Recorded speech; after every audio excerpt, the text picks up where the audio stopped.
दोस्तों, हाल ही में social media पर मौलाना सज्जाद नोमानी साहब का एक ख़त गर्दिश कर रहा है, जिस पर मजलिस इत्तेहादुल मुस्लिमीन के चाहने वाले सपोर्टर मौलाना पर कड़ी तनकीद कर रहे हैं और मौलाना के ख़िलाफ़ नाज़ेबा और बेहुदा अल्फाज इस्तेमाल कर रहे हैं। ये ख़त मौलाना का असदुद्दीन अवैसी के नाम है, जिसमें मौलाना ने रिक्वेस्ट की असदुद्दीन अवैसी से यूपी के चुनाव में हिस्सा न लेने के लिए, और इस ख़त में मौलाना का दर्द झलक रहा है और एक रिक्वेस्ट है। मेरा मानना है, और जो मैंने हालिया यानी यूपी की जो विज़िट किया हूँ उसमें मैंने देखा है कि अवैसी साहब ने या उनकी पार्टी ने यूपी में कोई ग्राउंड वर्क नहीं किया है। मैं इस पर एक अलग से वीलॉग करूँगा और आपको बताऊँगा कि वहाँ के ज़मीनी हक़ाइक़ क्या हैं। जबकि मौलाना 3-4 साल से मुसलसल कोशिश कर रहे हैं, लोगों से मिल रहे हैं, लोगों से बातचीत कर रहे हैं, हिंदू मुस्लिम एकता के लिए कोशिश कर रहे हैं और भाईचारे के लिए कोशिश कर रहे हैं। शहर शहर जाकर, गांव गांव जाकर, खरिया खरिया जाकर ये काम कर रहे हैं और एक फ़ज़ा बनाई है और ज़मीन हमवार किए हैं। इन नामुसाइद हालात में, इन परेशान कुन हालात में मौलाना ने ज़मीन हमवार की है, एक फ़ज़ा बनाई है हिंदू मुस्लिम भाईचारे की, मोहब्बत की। जबकि मीडिया से लेके हर जगह पे चिल्ला चिल्ला के जो नफ़रत बांटी जा रही है, वैसे हालात में मौलाना ने काम किया और जो है एक फ़ज़ा बनाई है और ज़मीन हमवार की है। मौलाना के बाद मौलाना का डर जायज़ है, मौलाना की बात भी जायज़ है। उन्हें ये डर है कि जो मेहनत उन्होंने और उनके साथियों ने की है वो कहीं बर्बाद ना हो जाए और जो पूरा किए कराए पर पानी ना फिर जाए। मौलाना हमारे लिए काबिल इज़्ज़त व एहतराम हैं, उनका दर्द हम समझते हैं।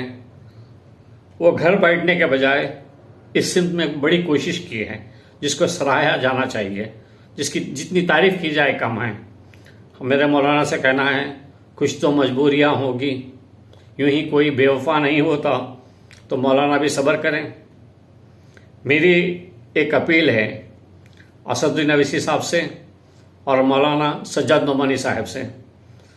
अवैसी साहब, आपका एक बयान किस तरह यूपी की गलियों में और सोशल मीडिया पर घूम रहा है, किस तरह से यानी ये बयान जो आपने दिया था यूपी पुलिस के ख़िलाफ़, वो यूपी की गलियों में फिर रहा है, सोशल मीडिया पे घूम रहा है, उसके पोस्टर्स बन गए हैं। जिस तरह से आपने यूपी पुलिस के बारे में बात किया था, ये आपका बयान बीजेपी को खोई हुई ज़मीन उनकी, यानी उनको एक इनकी कैंपेन में जान डाली है, उनको एक प्लेटफॉर्म मिला है जिस पे वो बात कर रहे हैं।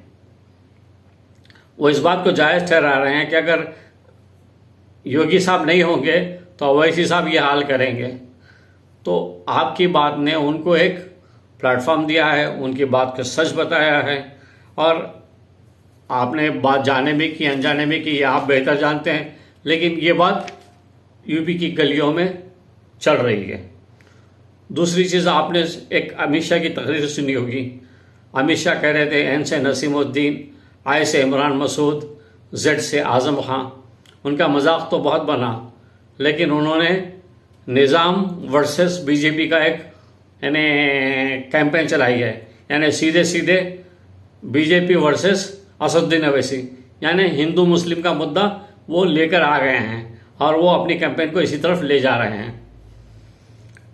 आपसे गुजारिश है, आप इलेक्शन ज़रूर लड़ें, ये आपका हक़ है, आपके लोगों का हक़ है। आपको लड़ने से हम कोई रोक नहीं सकता और आप कोशिश कीजिए, और जो आप अपनी तरफ से कोशिश कर रहे हैं वो करिए, लेकिन खुदा के वास्ते ऐसी कोई बातें ना करें और ऐसे कोई डायलॉग ना बोलें जो बीजेपी वालों के लिए जो है उनको ग़िज़ा फराहम करे, उनकी खोई हुई ज़मीन फराहम करें और वो हिंदू मुस्लिम कर सकें। उनको कोई भी ऐसे आप ऐसे जुमले मत फेंकिए कि वो उठाकर जो है कैंपेन को हिंदू मुस्लिम की तरफ लेके जा सकें। आप लड़िए, आप इन्हें जो भी इन्हें आप वहाँ काम कर सकते हैं, जो काम आप करेंगे आप मुसलमानों को और या दूसरे लोगों की ज़िंदगी में क्या आसानियाँ पैदा कर सकते हैं, किस तरह से उनके हुकूक के लिए काम करेंगे, किस तरह से आप उनके हुकूक के लिए लड़ेंगे, किस तरह आप उनकी फलाह बहबूद के लिए काम करेंगे, उस पर बात करें। इश्यूज़ पे बात करें, आप उनके लिए क्या काम कर सकते हैं उस पर बात कीजिए। तालीम के बारे में बात कीजिए, सेहत के बारे में बात कीजिए, आप मुद्दों पे बात कीजिए, इश्यूज़ पे बात कीजिए। लेकिन खुदा के वास्ते कोई ऐसी बात मत करिए जिसपे मजहबी पोलराइजेशन हो, हिंदू मुस्लिम वोट मज़हब की बुनियाद पर बटें। खुदा के वास्ते यह आपसे रिक्वेस्ट है। और मेरी मौलाना से गुजारिश है और एक सवाल है, क्या मौलाना हम मुजाहिदुल क़ासिमी मरहूम के फार्मूले पर अमल नहीं कर सकते? जिस तरह से उन्होंने इलेक्शन के टाइम पर उम्मीदवारों के इंतखाब का जो फार्मूला दिया था और जो इन्हें नियम तय किए थे, जो इन्हें नुकात तय किए थे, उस पर हम काम नहीं कर सकते? बाबुल मस्जिद के जैसे हालात में वो फार्मूला मौसर था, तो आज क्यों नहीं है? क्यों ना हम वही हिकमत अमली अपनाई जाए जो मेरे ख्याल में हमारे इन्हें मुल्क के लिए बेहतर है, हमारी सियासत के लिए बेहतर है, हम मुसलमानों के लिए बेहतर है, साथ साथ सारे इन्हें हिंदू मुस्लिम सब के लिए बेहतर है। उन नुकात पे हम अमल करें तो हम कोशिश करें कि उन नुकात के बेसिस पे कैंडिडेट का सिलेक्शन करें। बेशक इस वक्त कम है और इन्हें इंतखाबात करीब है, लेकिन ये काम हो सकता है। अभी भी आज जो कम्युनिकेशन का दौर है, इसमें काम हो सकता है।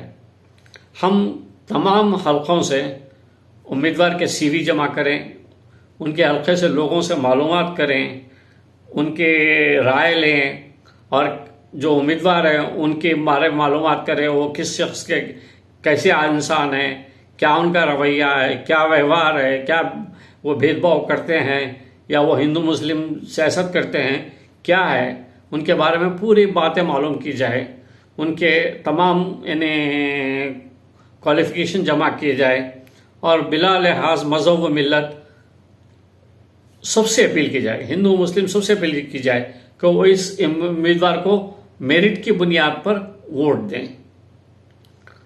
जो क्राइटेरिया उस ज़माने में तय किया था उसमें मैंने कुछ पॉइंट ऐड किए हैं, उम्मीद है कि आप इस पर गौर करेंगे। पहली चीज़ जो उसमें थी कि उम्मीदवार फ़िरक़ा परस्त ना हो, कम्युनल ना हो। वोट उस उम्मीदवार को दिया जाए जो कम्युनल ना हो, जो फ़िरक़ा परस्त ना हो, डेमोक्रेटिक हो और अच्छा इंसान हो। दूसरा, जो विनेबल है यानी इलेक्टेबल है और जो जीत सकता है और फाशिस्ट ताकतों को शिकस्त दे सकता है, वैसे उम्मीदवार को वोट दिया जाए। तीसरा जो चीज़ थी, वो जो कैंडिडेट है, जो उम्मीदवार है, वो पढ़ा लिखा हो, काबिल हो, एक्टिव हो और दर्दमंद हो, लोगों का दर्द रखता हो, इंसानियत का दर्द रखता हो। जो चौथी बात थी, उसमें लीडरशिप की क्वालिटीज़ हो, मुतहरिक हो और बात कर सकता हो।